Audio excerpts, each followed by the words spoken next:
This is a quick video to summarise some of the formulas you'll need across the AS Business Studies course. Now I'm going to look at every single unit, and in this video I'm going to concentrate on Unit 6, which is Human Resource Management. Now these formulas, they're not just crucial for AS, but they're also crucial for A2 as well, because you do see them popping up in the A2 exams. Obviously the A-level AQA course is linear, so it's important that you know these formulas. These are the crucial ones that you need to know. So the first one we're going to look at is labour turnover, and that is measured in a percentage. Now, in terms of how it's measured, it would be the number of employees that have left over a time period, and they'll give you that within the case study, divided by the average number of employees employed in that given time period. Again, it'll be given to you. And then finally, to get a percentage, you times it by 100.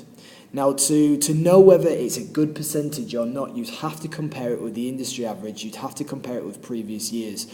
But what I'd probably, I suppose this is obvious, but you'd want it to be as low as possible, because with it being lower, it suggests that their retention of staff is greater, so it means that they're keeping hold of their staff.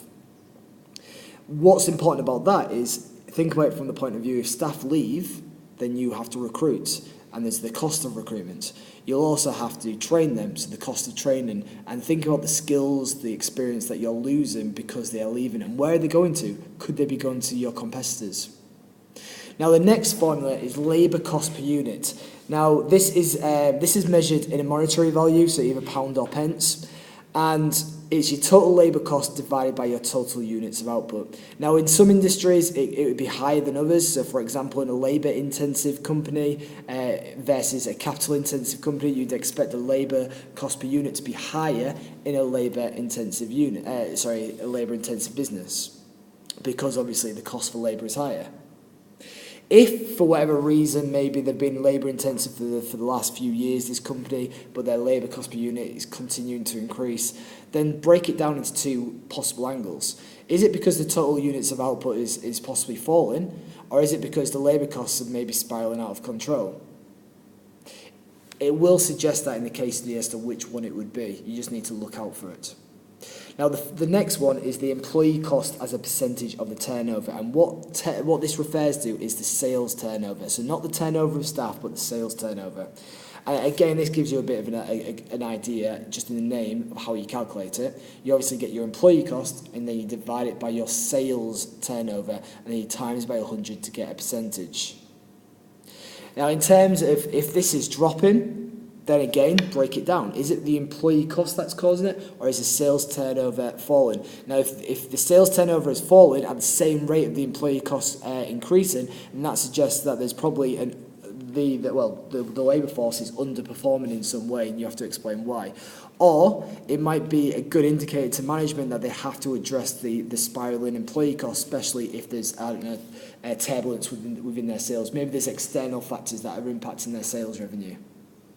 And the final formula you need to know is absenteeism. Now, absenteeism, again with labour turnover, is a good indication as to how motivated your workforce are.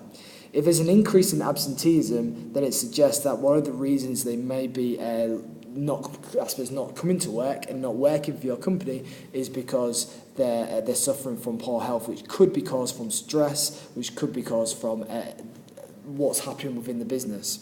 Or maybe they are, I don't want to use this term of pulling a sickie, but perhaps that's what they're doing because they don't want to be at work because they are demotivated. So usually labour turnover and absenteeism is a good indicator as to whether you have a highly motivated workforce or not.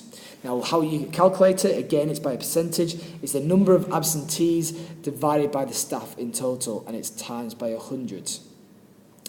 You'd want a lower absenteeism rate, because think about all that lost output from people being off ill. And again, how you'd compare it, you'd probably compare it to previous years or maybe the industry average.